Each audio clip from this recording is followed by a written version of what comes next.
Rahul G ಅವರೊಟ್ಟಿಗೆ ಪ್ರಶ್ನೆಗಳನ್ನು ಕೇಳಬಹುದು.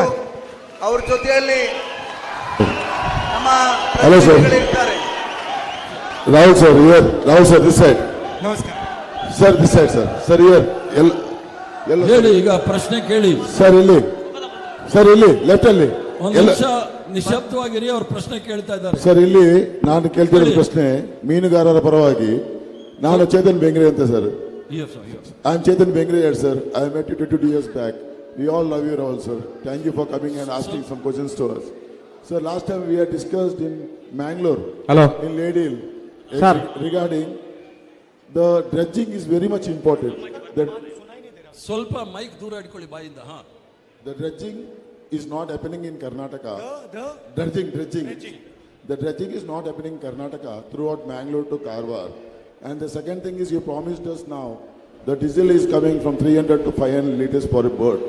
And it is very good opportunity, sir. We would love to have it. And second thing that you are giving for the ladies is 1 lakh rupees.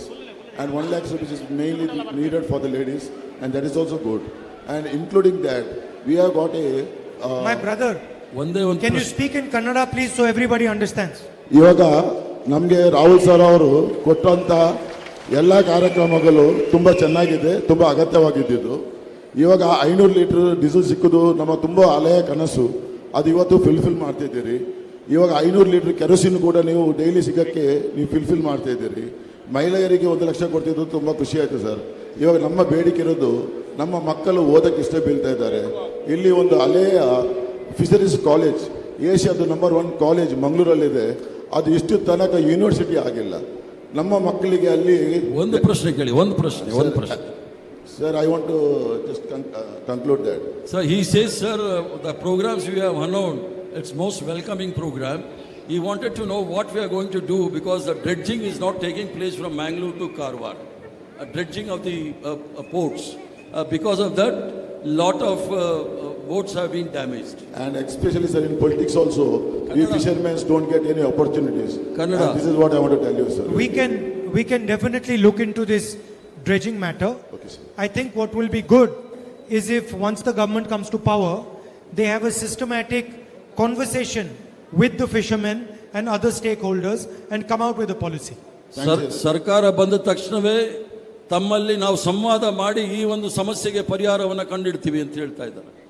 And I will personally look into it that the chief minister carries out such a discussion. ವೈಯಕ್ತಿಕವಾಗಿ ಬಂದು ಈ ಸಮಸ್ಯೆಗಳನ್ನು ನಾನು ಗಮನ ಹರಿಸ್ತೇನೆ. I am a trawlboat association president in Mangalore, and this is what the fishermen really want, and this is what I wanted to tell you. Thank you. And we really love you, sir. Thank you so much. Brother. ನಮಸ್ತೆ sir. Hello, ಎಲ್ಲಿದ್ದೀರಿ sir? Lady ಕಡಲ ತೀರದಲ್ಲಿ C ambulance ಸ್ಥಾಪಿಸಿ ಮೀನುಗಾರರ ಜೀವ ರಕ್ಷಿಸುವಿರಾ? She is asking, would you please introduce the sea ambulances to save the life of the fishermen? Yes, we can do that. ಅದನ್ನ ಮಾಡ್ತೀನಿ ಅಂತ ಹೇಳಿ ಭರವಸೆ ಕೊಡ್ತಾ ಇದ್ದಾರೆ. Thank you. ಸ್ವಲ್ಪ ಹಿಂದೆನೂ ಕೊಡಬೇಕಾಗುತ್ತೆ. Hello sir. ಭಾರತದ ಕರಾವಳಿ ದೇಶಗಳಲ್ಲಿ One second, just give her the mic. Lady mic ಕೊಡಿ. Are there currently sea ambulances running? ಈಗ ಸಿ ಆಂಬ್ಯುಲೆನ್ಸಸ್ ಇದೆಯಾ ನಿಮ್ಮಲ್ಲಿ? ಇಲ್ಲ. ಆ ಲೇಡಿ ಹೇಳಿಮ್ಮ. ಇಲ್ಲ. ಸ್ವಲ್ಪ ಈ ಕಡೆ ಬನ್ನಿ ನೀವು. ಹೇಳಿಮ್ಮ. ಇಲ್ವಾ? ಇಲ್ಲ. What type of sea ambulances does she want? ಯಾವ ತರದ ಸಿ ಆಂಬ್ಯುಲೆನ್ಸ್ ನಮಗೆ ಬೇಕಾಗಿದೆ? ಜನರನ್ನು ರಕ್ಷಣೆ ಮಾಡುವಂತದ್ದು.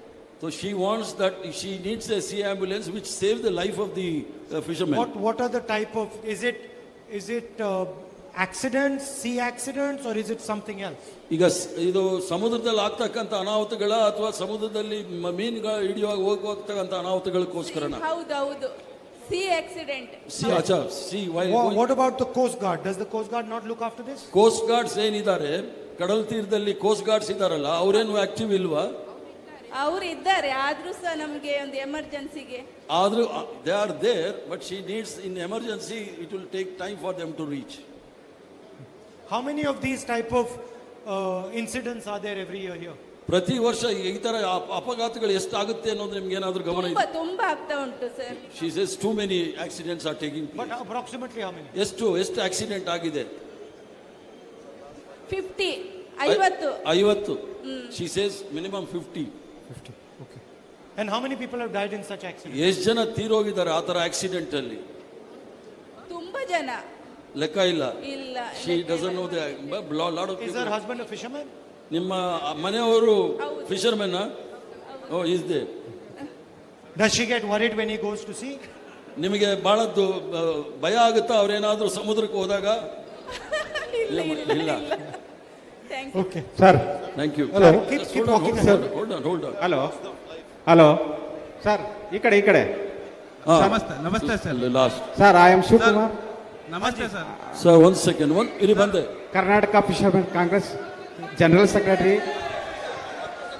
ಕೂತ್ಕೊಳ್ಳಿ ದಯವಿಟ್ಟು.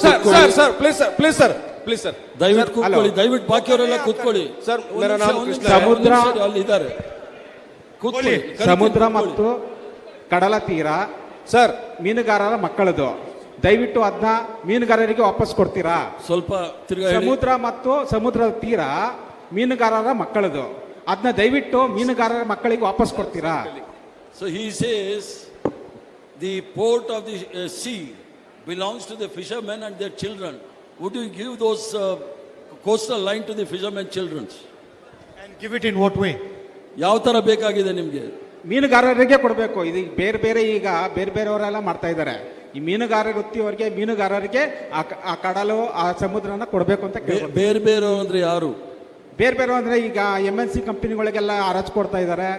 ಬೇರೆಯವ್ರಿಗೆ ಎಲ್ಲೆಲ್ಲೋ ಹೊರಗಡೆ ಅವ್ರಿಗೆಲ್ಲ ಬಂದು ಇದು ಕೊಡ್ತಾ ಇದ್ದಾರೆ. ಈಗ ಮೀನುಗಾರ ವೃತ್ತಿ ಮಾಡೋರಿಗೆ ಆ ಕಡಲು ಮತ್ತು ಆ ವರ್ಕ್ ಮಾಡೋದು ಇದನ್ನೆಲ್ಲ ಅವ್ರಿಗೆ ಕೊಡಬೇಕು. ಲೈಸೆನ್ಸು ಪ್ರತಿಯೊಂದೆಲ್ಲ ಮೀನುಗಾರರ ಮಕ್ಕಳಿಗೆ ಕೊಡಬೇಕು. Nowadays MNCs have come forward to take over our fishing business. So since we are professionally involved in this, traditionally involved in fishing activities, we need the rights of fishing for fishermen and their children. I think that is important. Siddaramaiah ಅವ್ರ ಸರ್ಕಾರ ಇದ್ದಾಗ 80% ಬರೀ ಮೀನುಗಾರರ ಮಕ್ಕಳಿಗೆ ಅಂತ ಮಾಡಿದ್ರು Siddaramaiah government. ಈಗ BJP government ಎಲ್ಲ ತೆಗೆದಾಕಿದ್ದಾರೆ. ದಯವಿಟ್ಟು 80% ಬರುವಂಗೆ ಕೊಡುವಂಗೆ ಮೀನುಗಾರರಿಗೆ 80% ಕೊಡುವಂಗೆ ನೆಕ್ಸ್ಟ್ ಸರ್ಕಾರ ಬಂದಾಗ ಮಾಡಬೇಕು ದಯವಿಟ್ಟು. When Siddaramaya ji was the chief minister, 80% of the fishing activities was with the fishermen. Now after BJP came to power, they have reduced it. So we want the status quo to be maintained, that 80% of the fishing activities should be with the fishermen. I think if the Congress comes to power, you can expect that. Sir, okay, thank you Rahul ji. Congress ಪಕ್ಷ ಬಂದ್ರೆ ಇದನ್ನ ನಾವು ಖಂಡಿತವಾಗಿ ಅನುಷ್ಠಾನಕ್ಕೆ ತರ್ತೇವೆ. Sir one more question. ರಾಜ್ಯದಲ್ಲಿ ಮೀನುಗಾರರ ಮತಗಳನ್ನು ಪಡೆದ ಆರಾಮಾಗಿ ಕೇಳಿ. ರಾಜ್ಯದಲ್ಲಿ ಮೀನುಗಾರರ ಮತಗಳನ್ನು ಪಡೆದ ಬಿಜೆಪಿ ಸರ್ಕಾರ ಅವರ ಕುಟುಂಬಗಳನ್ನು ಯಾವುದೇ ವಿಧದಲ್ಲಿ ಮೇಲೆತ್ತುವ ಹಾಗೂ ಸಾಲ ಸೂಲದಿಂದ ಹೊಟ್ಟೆಪಾಡಿಗೆ ಬದುಕುವಂತ ಮೀನುಗಾರರಿಗೆ ಯಾವ ತರಹದ ಸಹಾಯ ಸೌಲಭ್ಯ ಮಾಡಿಲ್ಲ. ಇನ್ನು ಸಾಲದಲ್ಲಿ ಬದುಕುತ್ತಿರುವ ಹಲವಾರು ಕೋಸ್ಟಲ್ ಏರಿಯಾದಲ್ಲಿ ಮೀನುಗಾರ ತುಂಬಾ ತೊಂದರೆ ಅನುಭವಿಸ್ತಾರೆ. ಇವ್ರಿಗೆ ಏನಾದರೂ ನೀವು ಬರುವಂತ ಸರ್ಕಾರದಲ್ಲಿ ಇವರಿಗೆ ಯಾವ್ದಾದ್ರು ಸಾಲ ಮುಕ್ತ ಮಾಡುವಂತ ಯಾವ್ದಾದ್ರು ಒಂದು ಅವಕಾಶ ಇದೆಯಾ? BJP after coming to power, they have taken the money votes from us, assuring us some help. After they came to power, they have totally neglected the fishermen. Now we are in deep trouble with a lot of debts. Will the Congress government will write off the debts? Well, I can't here take such decisions. These decisions are for the chief minister to take. ಈ ಒಂದು ವಿಚಾರದಲ್ಲಿ ಕರ್ನಾಟಕ ರಾಜ್ಯದ ಮುಖ್ಯಮಂತ್ರಿಗಳು, ಕಾಂಗ್ರೆಸ್ ಪಕ್ಷದ ಮುಖ್ಯಮಂತ್ರಿಗಳು ಇದರ ಬಗ್ಗೆ ತೀರ್ಮಾನ ತೆಗೆದುಕೊಳ್ತಾರೆ. But what I can assure you is that a Congress government will be very sensitive to the needs of the fishermen.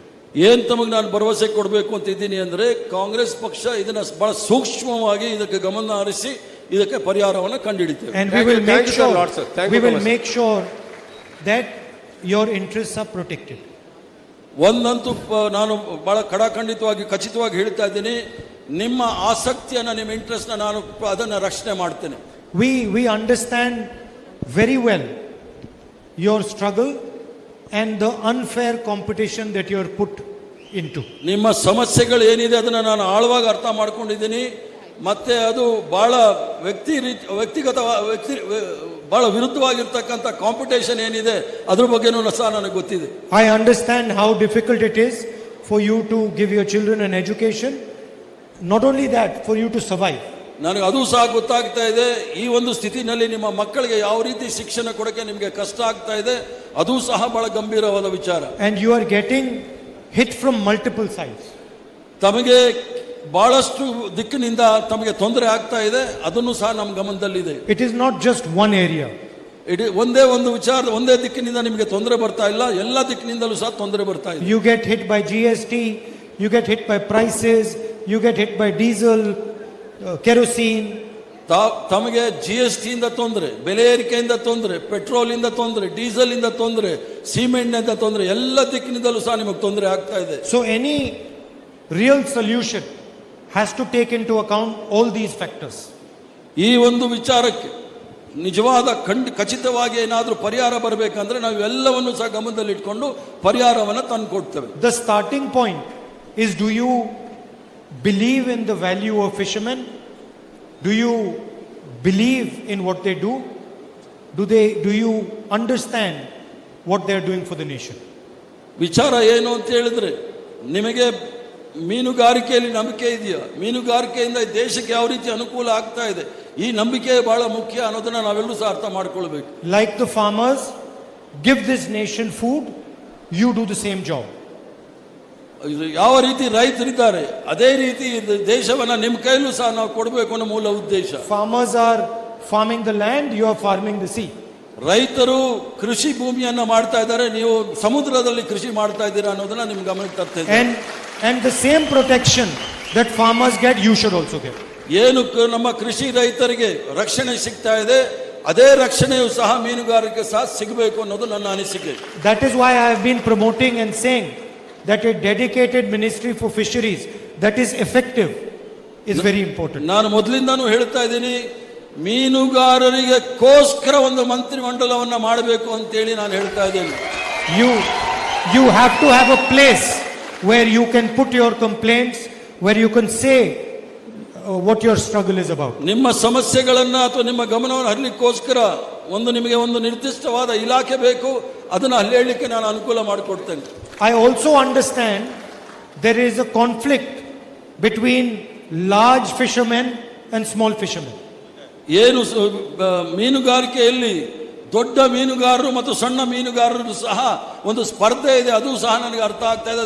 People who have huge resources and then people who are competing with them with almost no resources. ಯಾರ ಹತ್ರ ಅಬರ್ಗ ಶ್ರೀಮಂತರಿದ್ದಾರೆ, ಅಗರ್ಭ ಶ್ರೀಮಂತರಿದ್ದಾರೆ, ಯಾರ ಹತ್ರ ದೊಡ್ಡ ಬಂಡವಾಳ ಇದೆ, ಅವರಲ್ಲಿ ನೀವು ಸ್ಪರ್ಧೆ ಮಾಡಕ್ಕೆ ಸಣ್ಣ ಮೀನುಗಾರರಿಗೆ ಬಹಳ ತೊಂದರೆ ಆಗ್ತಾ ಇದೆ. And it is important that fairness persists. ಇದಕ್ಕೋಸ್ಕರ ನಾವು ಸರಿಯಾದ ರೀತಿಯ ಒಂದು ಕಾರ್ಯಕ್ರಮವನ್ನು ಮಾಡಬೇಕಾಗಿದೆ. It shouldn't be that the small fisherman is starving to death and the big fisherman is taking everything. ಇದನ್ನ ನಾವು ನಿಲ್ಲಿಸಬೇಕಾಗಿದೆ. ಸಣ್ಣ ಮೀನುಗಾರರು ಅವರು ಹೊಟ್ಟೆ ಹಸಿವಿನಿಂದ ಸಾಯೋ ಪರಿಸ್ಥಿತಿನಲ್ಲಿ ಬಂದಿದ್ದಾರೆ, ಶ್ರೀಮಂತರು ಲಾಭ ಮಾಡ್ತಾ ಇದ್ದಾರೆ, ಶ್ರೀಮಂತ ಮೀನುಗಾರರು. But this type of understanding can only come after having conversations with you. This type of understanding can only come after conversations with you. ಈ ಒಂದು ವಿಚಾರದಲ್ಲಿ ಆಳವಾಗಿ ತಿಳ್ಕೊಳ್ಬೇಕಂದ್ರೆ ಇನ್ನು ಹೆಚ್ಚಿನ ಸಂವಾದ ಮಾಡಿದ ನಂತರ ಮಾತ್ರ ಈ ವಿಚಾರಗಳು ಹೊರಗಡೆ ಬರುತ್ತೆ. It will also come with experiencing what you are experiencing. ಮತ್ತೆ ಈ ವಿಚಾರಗಳು ಸಹ ನಿಮ್ಮ ಅನುಭವದ ಮೇಲೂ ಸಹ ಈ ವಿಚಾರಗಳು ಹೊರಗಡೆ ಬರುತ್ತೆ. So some years back I went on a fishing boat with my friends in Kerala. ಕೆಲವು ವರ್ಷಗಳ ಹಿಂದೆ ನನ್ನ ಸ್ನೇಹಿತರ ಜೊತೆಗೆ ನಾನು ಫಿಶಿಂಗ್ ಕೇರಳದಲ್ಲಿ ಬೋಟಿಂಗ್ ಹೋಗಿದ್ದೆ. Maybe some of you saw the videos or the pictures. Maybe some of you saw the video and the pictures. ಕೆಲವರು ನೀವೆಲ್ಲ ವಿಡಿಯೋದಲ್ಲಿ ನೋಡಿರ್ತೀರಿ ಯೂಟ್ಯೂಬ್ ಅಲ್ಲಿ ಆ ಪಿಕ್ಚರ್ ನ. And so we left at 4 o'clock in the morning. 4 ಗಂಟೆ ಬೆಳಿಗ್ಗೆ there it is. There's the picture. Picture ಇದೆ ನೋಡಿ, ಅಲ್ಲಿ ಟಿವಿ ಸ್ಕ್ರೀನ್ ಅಲ್ಲಿ ಪಿಕ್ಚರ್ ಕಾಣ್ತಾ ಇದೆ. So we left at 4 in the morning. 4 ಗಂಟೆಗೆ ನಾವು ಬೆಳಿಗ್ಗೆ ಹೋದ್ವಿ. And we went out to the sea and then we put the net and we pulled the net out. ನಾವು ಸಮುದ್ರದ ಮಧ್ಯಕ್ಕೆ ಹೋಗಿ ಬಲೆಯನ್ನ ಬೀಸಿ ಮೀನು ಹಿಡಲಿಕ್ಕೆ ಪ್ರಯತ್ನ ಮಾಡಿದ್ವಿ. Huge amount of work and effort. ಬಹಳ ದೊಡ್ಡ ಸಂಖ್ಯೆಯಲ್ಲಿ ಮೀನಲ್ಲಿ ಸಿಕ್ತು. So I also realized what it means to pull the net. ಅದರಿಂದ ನನಗೂ ಸಹ ಅರ್ಥ ಆಯ್ತು ಒಳ್ಳೆ ಮೀನು ಸಿಕ್ಕಿದಾಗ ಏನು ಅಂತ ಹೇಳಿ. And then nothing was there in the net. And then there was nothing in the net. ಆಗ ನೆಟ್ಟಲ್ಲೂ ಸಹ ನೋಡಿದಾಗ ಕೆಲವು ಸಂದರ್ಭದಲ್ಲಿ ಏನು ಇಲ್ಲದೆ ಇರ್ತಕ್ಕಂಥದ್ದು. So I understand the type of risk that you're taking. So ಅದರಿಂದ ನನಗೂ ಸಹ ಅರ್ಥ ಆಗುತ್ತೆ ಏನಾಗುತ್ತೆ ಮೀನುಗಾರಿಕೆಗೆ ಹೋದಾಗ. You're putting huge amount of effort, but the sea is unpredictable. ತಾವು ಬಹಳಷ್ಟು ಶ್ರಮವನ್ನು ಹಾಕ್ತಿರಿ ಅಲ್ಲಿ, ಆದ್ರೆ ಸಮುದ್ರದ ನಾವು ಯಾರೂ ಸಹ ಊಹೆ ಮಾಡ್ಲಿಕ್ಕೆ ಆಗೋದಿಲ್ಲ. ಒಂದೊಂದು ಸಂದರ್ಭದಲ್ಲಿ Weather can damage your boat, can sink your boat. ಈ ಒಂದು ಆ ಸಮುದ್ರದಲ್ಲಿ ನಿಮ್ಮ ಬೋಟ್ಗೆ ತೊಂದರೆ ಆಗ್ಬೋದು ಅಥವಾ ನಿಮ್ಮ ಬೋಟ್ ಕೂಡ ಮುಳುಗಬಹುದು. Someday you might catch fish, other days you might not. ಕೆಲವು ಸಂದರ್ಭದಲ್ಲಿ ನೀವು ಮೀನು ಹಿಡಿಬಹುದು, ಕೆಲವು ಸಂದರ್ಭದಲ್ಲಿ ಮೀನು ಸಿಗದೆ ಇರಬಹುದು. So we have to be sensitive to the risk that you're taking. ನಮಗೆ ಅಷ್ಟೊಂದು ಗಂಭೀರತೆ ನಮಗಿದೆ. ನೀವೇನು ಕಷ್ಟದಿಂದ ಮಾಡ್ತಾ ಇದ್ದೀರಾ, ರಿಸ್ಕ್ ತಗೋತಾ ಇದ್ದೀರಾ, ಅದ್ರ ಬಗ್ಗೆನೂ ಸಹ ನಮ್ಮ ಗಮನದಲ್ಲಿ. And that is why I think it is important that leaders who want to help you and want to understand what you're doing are having conversations like this. ಅದಕ್ಕೋಸ್ಕರ ನಮ್ಮ ನಾಯಕರು ನಿಮಗೆ ಸಹಾಯ ಮಾಡಬೇಕು ಅಂತ ಇದ್ದಾರೆ. ಅದಕ್ಕೋಸ್ಕರ ಈ ಸಂವಾದವನ್ನು ಏರ್ಪಾಡು ಮಾಡಿದ್ದೇವೆ. And also going with you in the boat to see exactly what you're dealing with. ಅದಕ್ಕೋಸ್ಕರ ನಾನು ಸಮುದ್ರದಲ್ಲಿ ಹೋಗಿ ಆ ಬೋಟಲ್ಲಿ ಹೋಗಿ ನೀವು ಏನು ಕಷ್ಟ ಬೀಳ್ತೀರಾ ಅನ್ನೋದನ್ನ ನಾನು ಕಣ್ಣಾರೆ ನೋಡಿದ್ದೇನೆ. Of course, by going one day we will never understand. But ನಾನು ಒಂದೇ ದಿವಸಕ್ಕೆ ಹೋದ್ರೆ ನಿಮ್ಮ ಕಷ್ಟಗಳೆಲ್ಲ ನನಗೆ ಗೊತ್ತಾಗೋದಿಲ್ಲ. But it's still better to go one day than not to go at all. ಆದ್ರಿಂದ ಆದ್ರೂ ಸಹ ಒಂದು ದಿವಸ ಹೋಗಿ ನಿಮ್ಮ ಕಷ್ಟಗಳು ಏನು ಅನ್ನೋದನ್ನ ನೋಡ್ಲಿಕ್ಕೆ ನನಗೊಂದು ಅವಕಾಶ ಸಿಕ್ತು. I have come here to build a relationship with you. ಇವತ್ತಿನಿಂದ ನಿಮ್ಮ ಜೊತೆ ಒಂದು ರೀತಿಯ ನೇರವಾದ ಸಂಬಂಧವನ್ನು ಬೆಳೆಸಲಿಕ್ಕೆ ನಾನು ಇಚ್ಛೆ ಬೀಳ್ತೇನೆ. I want to have a relationship where you can tell me what you feel. ನಾನು ಆ ರೀತಿ ಸಂಬಂಧವನ್ನು ಇಟ್ಲಿಕ್ಕೆ ಬೀಳ್ತೇನೆ. ನಿಮ್ಮ ಸಮಸ್ಯೆಗಳು ಏನು ಅಂತ ಹೇಳಿ ನನಗೆ ಹೇಳಲಿಕ್ಕೆ ನಿಮ್ಗೆ ಅನುಕೂಲ ಆಗಲಿ ಅಂತ. Where you see me as a family member. ನಾನು ಕೂಡ ನಿಮ್ಮ ಕುಟುಂಬದ ಸದಸ್ಯನಾಗಿ ತಾವು ಕರ್ಕೊಳ್ಳಿ. Someday I might tell you that what you're saying cannot be done. Someday I might tell you what you're saying cannot be done. ಒಂದ್ ದಿವಸ ನೀವೇನು ಮಾಡ್ತಾ ಇದ್ರೆ ಅದನ್ನ ನಾನು ಮಾಡಕ್ ಆಗದೆ ಇರ್ಬೋದು ಅಂತ ಹೇಳ್ಬೋದು. And someday I'll tell you what you're saying is going to be done. ಒಂದ್ ದಿವಸ ನಾನು ಹೇಳ್ಬೋದು ನೀವೇನು ಮಾಡ್ತಾ ಇದ್ರೆ ಅದನ್ನ ಮಾಡಬಹುದು ಅಂತ ಹೇಳಲಿಕ್ಕೆ ನನಗೆ ಇಚ್ಛೆ ಬೀಳ್ತೇನೆ. But what is important is that we are always talking and listening to each other. ಬಹಳ ಮುಖ್ಯವಾಗಿರ್ತಕ್ಕಂಥದ್ದು ನೇರವಾದ ಸಂವಾದ. And that you understand that I am working in your interest. ನಾನು ತಮಗೆ ಹೇಳಲಿಕ್ಕೆ ಇಚ್ಛೆ ಬೀಳ್ತಾನೆ, ನಾನು ತಮ್ಮ ವಿಚಾರದಲ್ಲಿ ಕೆಲಸ ಮಾಡಲಿಕ್ಕೆ ನಾನು ಇಚ್ಛೆ ಬೀಳ್ತೇನೆ. And that I will not compromise your interest. That I will not compromise your interest. ಆ ವಿಚಾರದಲ್ಲಿ ಯಾವುದೇ ರೀತಿಯ ರಾಜಿ ಮಾಡ್ಕೊಳ್ಳೋದಿಲ್ಲ ನಿಮ್ಮ ಸಮಸ್ಯೆಗಳ ವಿಚಾರದಲ್ಲಿ. So that is why I came here. Thank you very much. ಅದಕ್ಕೋಸ್ಕರ ನಾನು ಬಂದಿದ್ದೀನಿ. ನಿಮ್ಗೆಲ್ಲರೂ ಸಹ ಧನ್ಯವಾದಗಳು. Now if somebody else would like to say something. Sir, ನಮ್ಮ ಕರ್ನಾಟಕದಲ್ಲಿ ನಿಮ್ಮ ಸರ್ಕಾರ ಅಧಿಕಾರಕ್ಕೆ ಬಂದ್ರೆ ನಮ್ಮ ಮೀನುಗಾರ ಮಕ್ಕಳಿಗಾಗಿ ಮೀಸಲಾತಿಗಳಲ್ಲಾಗಲಿ ವಿದ್ಯಾಭ್ಯಾಸದಲ್ಲಾಗಿ ಯಾವುದೇ ರೀತಿ ಶೈಕ್ಷಣಿಕವಾದ ನಮಗೆ ಅನುಕೂಲ ಯಾವ ರೀತಿ ಮಾಡಿಕೊಡ್ತೀರಾ?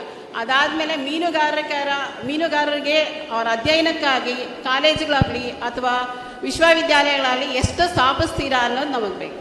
So when Congress government comes to power, she wants to know what kind of reservation you give it to us for education of our children. And for the higher education, is there any idea of opening the higher education institutions for the children of the fishermen? Well, I've been raising this issue throughout the campaign in Karnataka. ಈ ವಿಚಾರವನ್ನ ನಾನು ಸತತವಾಗಿ ಈ ಒಂದು ಪ್ರಚಾರ ಭಾಷಣಗಳಲ್ಲಿ ಬಹಿರಂಗ ಸಭೆಗಳಲ್ಲಿ ಹೇಳ್ತಾ ಇದ್ದೇನೆ. If we look at the national government, ತಾವೇನಾದರೂ ರಾಷ್ಟ್ರೀಯ ಸರ್ಕಾರವನ್ನು ನೋಡಿದಾಗ, and we look at the 70 most powerful people in that government, in the bureaucracy, ಈ ಒಂದು ಸರ್ಕಾರದಲ್ಲಿ 70 ಬಹಳ ಶಕ್ತಿಯುತವಾದ ಸಚಿವರನ್ನು ನೋಡಿದಾಗ, they are the people who run the government of India. ಈ ಒಂದು ಸೆಕ್ರೆಟರಿಗಳು ಏನಿದ್ದಾರೆ 70 ಜನ, ಇವರು ಸರ್ಕಾರವನ್ನು ನಡೆಸ್ತಾರೆ. They are the people who decide what the government of India is going to do. ಈ 70 ಜನ ತೀರ್ಮಾನ ಮಾಡ್ತಾರೆ ಸರ್ಕಾರ ಏನು ಮಾಡುತ್ತೆ ಅಂತ ಹೇಳಿ. What we find is that only 7% of them come from OBC, Dalit and tribal and minority communities. 70 ಜನಗಳಲ್ಲಿ ಕೇವಲ 7% ಮಾತ್ರ ದಲಿತರು, ಆದಿವಾಸಿಗಳು ಮತ್ತು ಹಿಂದುಳಿದವರು ಇದ್ದಾರೆ. So I have been raising the issue of the caste census. ಈ ವಿಚಾರದಲ್ಲೇ ನಾನು ಸತತವಾಗಿ ಜನಗಣತಿ ವಿಚಾರವನ್ನ ನಾನು ಈಗಾಗಲೇ ಬಹಳಷ್ಟು ವಿಚಾರದಲ್ಲಿ ನಾನು ಪ್ರಸ್ತಾಪ When ಮಾಡಿದ್ದೇನೆ. the UPA was in power, we did a caste census that asked everybody in India which community they were from. UPA ಸರ್ಕಾರ ಇದ್ದಾಗ ನಾವು ಜನಗಣತಿಯನ್ನ ಮಾಡಿ ಯಾವ ಸಮುದಾಯದವರು ಎಷ್ಟು ಜನಸಂಖ್ಯೆ ಇದೆ ಅನ್ನೋದನ್ನ ತಿಳ್ಕೊಳ್ಳಿಕ್ಕೆ ನಾವು ಮಾಡಿದ್ವಿ ಜನಗಣತಿಯನ್ನ. That data is available with the government of India. ಆ ಸಂಪೂರ್ಣವಾದ ಜನಗಣತಿ ಈಗಿರ್ತಕ್ಕಂಥ ಕೇಂದ್ರ ಸರ್ಕಾರದಲ್ಲಿ ಇದೆ. But the government of India is not releasing this data. ಇವತ್ತಿಗೂ ಸಹ ಕೇಂದ್ರ ಸರ್ಕಾರ ಅದನ್ನ ಬಹಿರಂಗಪಡಿಸಿಲ್ಲ. When you go to the doctor with a problem, for example, you have an injury on the leg, the first thing the doctor will do is take an MRI or make an X-ray. ತಾವೇನಾದರೂ ವೈದ್ಯರ ಹತ್ರ ಹೋದಾಗ ಕಾಲಲ್ಲಿ ನೋವಿದೆ ಅಂತ ಹೇಳಿದಾಗ ಅವರು MRI ಮಾಡಿ ನಿಮ್ಮ ಎಕ್ಸ್ರೇ ತೆಗಿತಾರೆ. He does this to understand the problem. ಆ ಎಕ್ಸ್ರೇ ಯಾಕೆ ತೆಗಿತಾರೆ ಅಂತ ಹೇಳಿದ್ರೆ ನಿಮ್ಮ ಸಮಸ್ಯೆ ಏನು ಅಂತ ತಿಳ್ಕೊಳ್ಳಿಕ್ಕೋಸ್ಕರ. If we want to understand the problem, we have to understand how many people are from which community. ಈ ದೇಶದ ಸಮಸ್ಯೆಯನ್ನು ನಾವು ತಿಳ್ಕೊಳ್ಬೇಕಾದ್ರೆ ಜನಗಣತಿಯ ಮೂಲಕ ಯಾವ ಸಮಾಜದವರು ಎಷ್ಟು ಜನಸಂಖ್ಯೆ ಇದೆ ಅನ್ನೋದು ತಿಳ್ಕೊಳ್ಳೋದು ಬಹಳ ಮುಖ್ಯ. After that, it is very easy to resolve who gets what. ಅದಾದ ಮೇಲೆ ಕೇಂದ್ರ ಸರ್ಕಾರದಿಂದ ತಮ್ಮ ಸಮಸ್ಯೆಗಳಿಗೆ ಯಾವ ರೀತಿ ನಾವು ಸಮಸ್ಯೆಗೆ ಪರಿಹಾರ ಕಂಡುಹಿಡಿಬಹುದು ಅನ್ನೋದು ಬಹಳ ಸುಲಭ. Which community is she from? ತಾವು ಯಾವ ಸಮುದಾಯ? She belongs to fisherman community. It comes under OBC. OBC here. How many OBCs are there in India? OBCC ಅವರು ಎಷ್ಟು ಜನ ಇದ್ದಾರೆ ದೇಶದಲ್ಲಿ? She doesn't know the answer. She doesn't know the answer. Say it in Kannada. ನಿಮಗೆ ಆ ವಿಚಾರ ಗೊತ್ತಿಲ್ಲ ಎಷ್ಟು ಜನ OBCಗಳು ಹಿಂದುಳಿದ ವರ್ಗದವರು ಇದ್ದಾರೆ ಅಂತ ಹೇಳಿ ದೇಶದಲ್ಲಿ? Nobody. 30. No. 70% we are. See, you are saying fishermen 20% ಅಂತನಾ ಅಥವಾ OBC? OBC कितना है? ಸಂಪೂರ್ಣವಾಗಿ ಹಿಂದುಳಿದವರು ಎಷ್ಟಿದ್ದಾರೆ ಅಂತ ಹೇಳಿ? ಸಂಪೂರ್ಣವಾಗಿ ಹಿಂದುಳಿದವರು 50% ಇದ್ದಾರೆ. 50%. 50% है. Now the caste census will prove this for sure. ಈ ಒಂದು ಜನಗಣತಿ ಜಾತಿ ಜನಗಣತಿ ಆದಾಗ ಇದನ್ನ ಬಹಳ ಸ್ಪಷ್ಟವಾಗಿ ಅದನ್ನ ಒಂದು ಚಿತ್ರ ಕೊಡುತ್ತದೆ. Now, if OBC is 50% and tribals and Dalits are also there, there must be at least 70%. ಈಗ OBC ಅವರು 20% ಆದ್ರೆ, ಹಿಂದುಳಿದವರು 20% ಆದ್ರೆ, ಪರಿಶಿಷ್ಟ ಜಾತಿ ಮತ್ತು ಪರಿಶಿಷ್ಟ ಪಂಗಡವರು 20% ಆದ್ರೆ 70% ಈ ಮೀಸಲಾತಿಯಲ್ಲಿ ಬರಬೇಕಾಗುತ್ತೆ. Why does 70% have only 7% representation in the most powerful body in the government of India? ನನ್ನ ಪ್ರಶ್ನೆ ಇಷ್ಟೇ, ಏನು 70% ಭಾಗದಷ್ಟು ಇರ್ತಕ್ಕಂಥ ಜನಸಂಖ್ಯೆಗೆ ಕೇವಲ 7% ಮಾತ್ರ ಕೇಂದ್ರ ಸರ್ಕಾರದಲ್ಲಿ ಇದ್ದಾರೆ ಅಂತ ಹೇಳಿ. So what I'm saying is, the first step in solving this reservation problem is in understanding clearly what is the population of different communities. ಮೊದಲನೇ ಹೆಜ್ಜೆ ಏನು ಅಂತಂದ್ರೆ ಈ ಜನಗಣತಿಯ ಮೂಲಕ ನಮಗೆ ನಮ್ಮ ಈ ಹಿಂದುಳಿದ ವರ್ಗದವರಾಗಲಿ ಪರಿಶಿಷ್ಟ ಜಾತಿ ಪರಿಶಿಷ್ಟ ಪಂಗಡವರ ಸಮಸ್ಯೆ ಏನು ಅಂತ ತಿಳ್ಕೊಳ್ಬಹುದು. Second step is in removing the cap that is there of 50%. ಈಗ ಮೀಸಲಾತಿಗೆ ಒಂದು ಮಿತಿ ಇದೆ, 50% ಮೇಲೆ ಮೀಸಲಾತಿ ಮೇಲೆ ಹೋಗಬಾರ್ದು ಅಂತ ಹೇಳಿ ಆ ಮಿತಿಯನ್ನು ನಾವು ತೆಗಿಬೇಕಾಗುತ್ತೆ. This cap is not based on any scientific criteria. ಈ ಒಂದು ಮಿತಿ ಯಾವುದೇ ವೈಜ್ಞಾನಿಕವಾದ ರೀತಿಯಲ್ಲಿ ಆಗಿರ್ತಕ್ಕಂಥದ್ದಲ್ಲ. And I have requested the Prime Minister on multiple occasions to release the information on caste census and remove the 50% cap. ಬಹಳಷ್ಟು ಬಾರಿ ನಾನು ಪ್ರಧಾನ ಮಂತ್ರಿಗಳಲ್ಲಿ ಮನವಿ ಮಾಡಿದ್ದೇನೆ, 50% ಮಿತಿ ಇರೋದನ್ನು ತೆಗಿರಿ ಮತ್ತು ಜನಗಣತಿಯಲ್ಲಿ ಇರ್ತಕ್ಕಂಥ ವಿಚಾರವನ್ನು ಬಹಿರಂಗಪಡಿಸಿ ಅಂತ ಹೇಳಿ. He refuses to do it. ಈಗಲೂ ಸಹ ಅದನ್ನ ಮಾಡಕ್ಕೆ ಅವರು ಒಪ್ತಾನೂ ಇಲ್ಲ. I am giving you a guarantee. The moment the UPA comes to power in Delhi, we will do both those things. ಇದು ನಿಮಗೆ ಭರವಸೆ ಕೊಡ್ಲಿಕ್ಕೆ ಇಚ್ಛೆ ಬೀಳ್ತಾನೆ. UPA ಸರ್ಕಾರ ಬಂದ ದಿವಸವೇ ನಾವು ಇದನ್ನ ಎಲ್ಲ ಅನುಷ್ಠಾನಕ್ಕೆ ತರ್ತೇವೆ. And in Hindi, jitni abadi utni bhagidari. ಹಿಂದಿನಲ್ಲಿ ಹೇಳ್ತಾರೆ, ನಿಮ್ಮ ಜನಸಂಖ್ಯೆ ಎಷ್ಟಿದೆ ಅಷ್ಟು ನಿಮಗೆ ಪಾಲುದಾರಿ ಇದೆ ಸರ್ಕಾರದಲ್ಲಿ ಅಂತ ಹೇಳಿ. And for that we need to understand, number one, how much is the population of each community. ಅದಕ್ಕೋಸ್ಕರ ಎಲ್ಲ ಸಮುದಾಯದವರ ಜನಸಂಖ್ಯೆ ಎಷ್ಟಿದೆ ಅಂತ ತಿಳ್ಕೊಳ್ಬೇಕಾದು ಬಹಳ ಮುಖ್ಯ. This is a revolutionary idea for our country. ಇದು ಒಂದು ಕ್ರಾಂತಿಕಾರಿಯ ಚಿಂತನೆ ಅಂತ ಹೇಳಿ ನಮ್ಮ ದೇಶಕ್ಕೆ ನಾನು ಹೇಳಲಿಕ್ಕೆ ಇಚ್ಛೆ ಬಿಡ್ತೇನೆ. And it is important if we need this country to move forward. ಏನಾದರೂ ಈ ರಾಷ್ಟ್ರ ಮುಂದೆ ಹೋಗಬೇಕಾದ್ರೆ ಈ ಒಂದು ವಿಚಾರವನ್ನು ನಾವು ಅನುಷ್ಠಾನಕ್ಕೆ ತರಬೇಕಾಗುತ್ತೆ. Thank you. ಧನ್ಯವಾದಗಳು. ನನ್ನ ಹೆಸರು ನಮಸ್ಕಾರ ರಾಹುಲ್ ಜಿ. ನಮಸ್ಕಾರ. ನಾನು ಸಾವಿತ್ರಿ ನಾರಾಯಣ ಅಡವೆಗೆದ್ದೆ ಶಿರೂರು. ಮೀನುಗಾರ ಮಹಿಳೆಯರಿಗೆ ಈಗಾಗಲೇ 50,000 ಸಾಲ ಸೌಲಭ್ಯ ನೀಡುತ್ತಿದ್ದೀರಿ. ಅದಕ್ಕೆ 5 ಲಕ್ಷಕ್ಕೆ ಏರಿಸಿ ಅದಕ್ಕೆ ಸಬ್ಸಿಡಿ ನೀಡುವಿರ ಅಂತ ಸಮಸ್ತ ಮೀನುಗಾರ ಮಹಿಳೆಯರ ಪರವಾಗಿ ಕೇಳ್ಕೊಳ್ಳಿ. She says, as of now the government is giving 50,000 loan facility. She wants that it should be raised to 5 lakh. Loan should be given to the women members of the fisher community. Well, we have committed 1 lakh. Let us see. Next step might be 5 lakh. 5 lakh. ಈಗ 50,000ದಿಂದ ನಾವು 1 ಲಕ್ಷಕ್ಕೆ ನಿಮಗೆ ನಾವು ಹೇಳಿದ್ದೀವಿ. ಭರೋಸೆಲಿ ಬಂದಾಗ 5 ಲಕ್ಷಕ್ಕೆ ಮಾಡಕ್ಕೆ ಪ್ರಯತ್ನ ಮಾಡ್ತೇವೆ. ಸಬ್ಸಿಡಿನೂ ಕೊಡುವಂತ ಪ್ರಯತ್ನವನ್ನು ಮಾಡಬೇಕು. I don't want to make commitments that I cannot guarantee. ನನಗೆ ಸುಳ್ಳು ಹೇಳಲಿಕ್ಕೆ ಇಚ್ಛೆ ಬೀಳೋದಿಲ್ಲ. ನನ್ನ ಕೈಲಿ ಏನಾಗುತ್ತೆ ಅದನ್ನು ಮಾತ್ರ ನಿಮಗೆ ನಾನು ಭರವಸೆ ಕೊಡ್ಲಿಕ್ಕೆ ಆಗುತ್ತೆ. Because then the next time I come here, you will not believe me.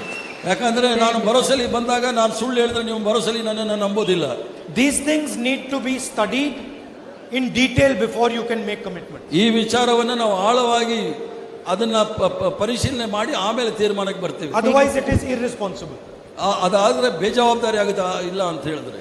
For the commitments that we have made, we have studied in detail where the money will come from and how the money will come. ಏನು 4 ಭರವಸೆಗಳನ್ನ ನಮಗೆ ನಾವು ಕಾಂಗ್ರೆಸ್ ಪಕ್ಷದವರು ಕೊಟ್ಟಿದ್ದೀವಿ.